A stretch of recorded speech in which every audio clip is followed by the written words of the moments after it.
Good evening, folks. Michael Zuber, one rental at a time. Let me just tweak that a little bit. It is Sunday, September 18th. And yes, I am wearing a new shirt, Cash Flow Over Everything. This was inspired by I think it was an album cover. If you're too young to know what an album is, maybe a CD cover of some music I used to listen to back in the day. So, yes, my team and I were talking one day and they said, hey, I think we have an idea for you. So I like it. Anyway, Sunday, September 18th, first and foremost, as promised, 9 a.m. this morning, all of you in the YouTube world will get the full 75-minute breakdown of a CPA talking about seller financing. You will see a spreadsheet. You will hear the story. We will walk through it together. Lots of great information. Please, seller financing is possible. You need to understand it first. You need to be confident in it, and then you can have these conversations. Bob Langworthy did such an amazing job. He highlighted a tax that I did not know about. There's a tax if a seller sells a big piece of property of almost 4% that I didn't even know about. It makes the seller financing story even better. So again, like always, we do it privately in the group. The group asks a lot of questions, and then we give it to you 24 hours later. So 9 a.m., you will get it. I'm so happy. On top of that, I have 3 Saturdays scheduled for more deep dives. First, next Saturday, so 6 days from now, we are going to do out-of-state investing with 2 amazing investors. Both of them have contributed content to my course. We have Millennial Mike and we have Brian Adamson. We are actually going to start at 9:15, not 9, as Brian is going to be leaving an event, and it was just too tight. So for Brian, I wanted him. He's amazing. He lives, I think, in Florida and invests in Michigan. He is a rock star, as is Millennial Mike. So look forward to that conversation. That will be next Saturday. Like always, students get to ask questions. Will be posted here on YouTube on the following day. 10/1, October 1st, we have the one and only Rylas Dana going to talk about estate planning. Probably talk a little bit about probate. We've had many requests for this discussion. So Rylas agreed October 1st, Saturday, 9 a.m. And then on Saturday, 10/15, so 2 weeks later, we are going to do a deep dive into mortgages, mortgage quotes, and really help you understand how to save money, how to understand all of these fees and things. Again, allow you to ask questions, and we will have Matt, the mortgage guy, just break it all down. So I am going to try to fill the date in. We have October 8th open. I have some feelers out for some great content as well. Again, Saturday deep dives are the way for me to just keep giving back. No extra charge, no nothing.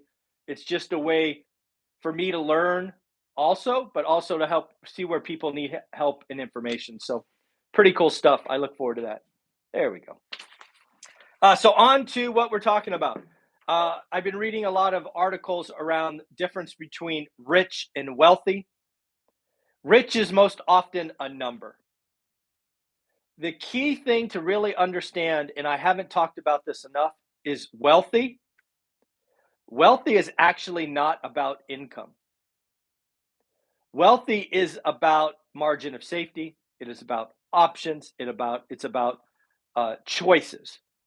Some of the articles I'm reading is, again, a wealthy person. You can be wealthy making $50,000, $60,000, $80,000 a year. You can be.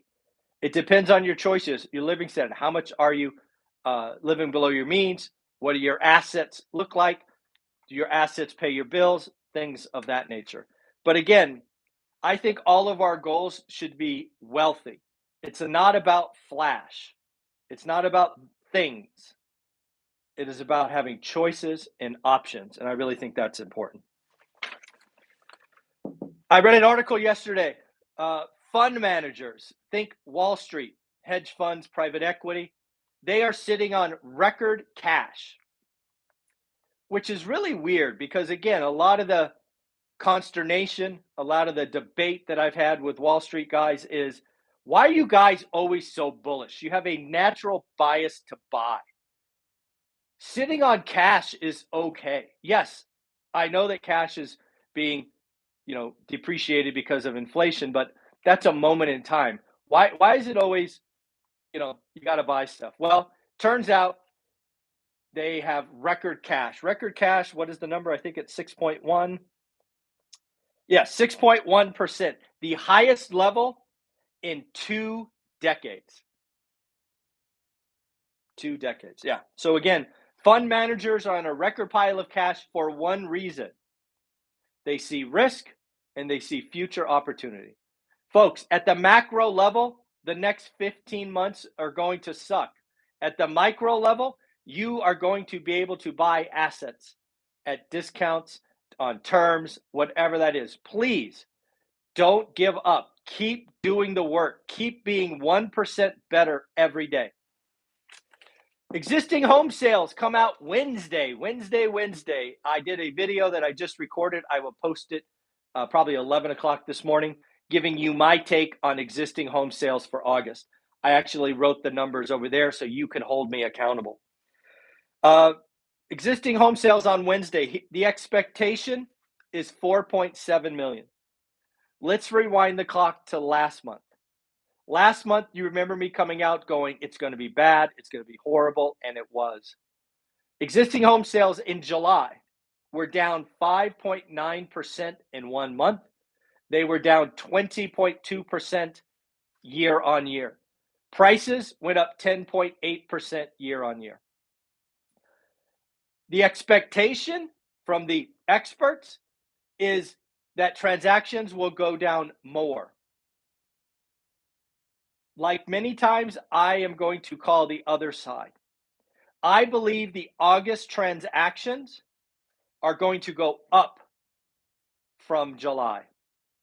And this is only a 1 month blip. I am still calling housing transaction crash. We're already at 30%. I think we get to 50%. I think August closings will have an artificial bump because we saw interest rates drop for about a 6 or 7 week period. So I'm putting my neck out on the line. You have it here first. Last month, we did 4.81. Expectation, 4.7. I am calling 4.85. So I'm above last month and I am above expectations.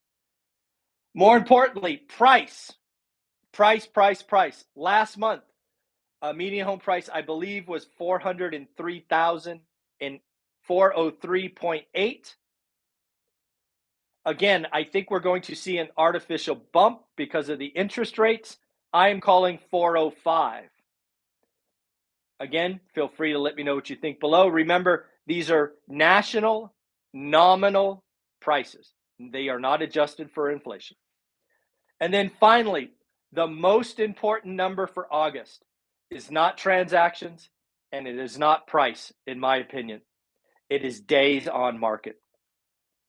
Days on market for June and July was a record low 14%, or I'm 14%, 14 days. 14 days. I am going to call for a crazy, unheard of, stupid increase. I'm going to call for a 50% bump in days on market. I'm going to call 21 days. I'm trying to fight off a sneeze, sorry. So again, 21 days on market. I don't know. So again, let me know what you think. There are 3 numbers if you want to play along. Transactions, price, and days on market. Again, what am I calling? 4.85 for transactions, 405 grand, and days on market 21. I am most unsure about days on market. I don't know that we've had enough time for it to bump like that, but darn it, I want days on market to go up. The real estate market is slowing down. It is going to be an epic winter. So let's see what happens. Let me know what you think. Comments below. These are just my wild ass guesses. As Tom Nash says, it's a rambling of a madman. I just love that saying. Full credit, Tom Nash. Goldman Sachs had a crazy headline, very negative, very scary. There goes 2% of my competition, if you will. Goldman Sachs chief economist has come out and said housing is going to show significant weakness. Scary headline. I click on it. I read all the article. I'm like, where's the talk about price? We already know transactions are crashing. That's what I've been talking about. You're late to the party. Shout out Goldman for being late. What about price? Because maybe Goldman sees a housing crash price. They come out and say, sorry, no national nominal. Remember, we've talked about nominal and real for probably a year now. It's a very important topic to understand. No national nominal housing price decline in our forecast. Goldman thinks housing is going to be flat next year. So that's what I got for you. I do got some other topics. First and foremost, what do we got? Oh, Wall Street analysts are now starting to think the federal funds rate in their bear case, like worst case scenario, could hit 5%. Woo! I don't see that, but if we get there, that's going to hurt. I've been thinking about the FedEx miss on, I think we heard it on Thursday. It impacted the market on Friday. Shout out to the guys at the All In podcast. I think it was Eric Freeberg. Is it Eric? It's Freeberg. I don't know what his first name is. What is his first name? I always call him Freeberg. He had a great point.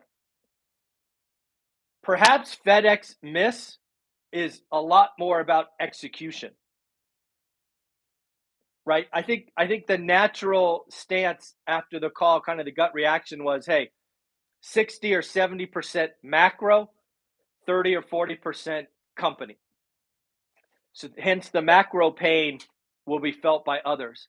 But Freeberg brought up a great point. Maybe it's, bad execution. Maybe it's a sign that Amazon is further hurting FedEx.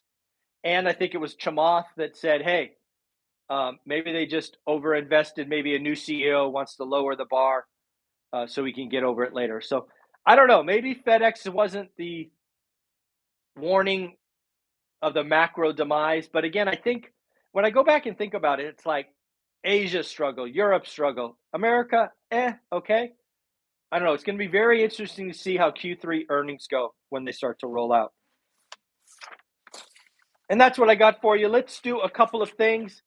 First, I always forget to say subscribe and like and comment. So I bought some magnets. Subscribe, like, some funny stuff. So anyways, that's my attempt to remember to say it. But we had one of our experts close a deal. Shout out Beth for closing a seller finance deal. Beth, your card will be in the mail today. I guess it goes out tomorrow because today is Sunday. Folks, keep doing the work. It is scary out there. The way to beat fear is work. Get in. Stop watching fear porn. Get a buy box. Look at it every day. Skill up. Learn creative financing. Remember, cash flow over everything. Anybody guess what the album or CD or where this came from? Total inspiration. Anyways, take care, everyone. Bye.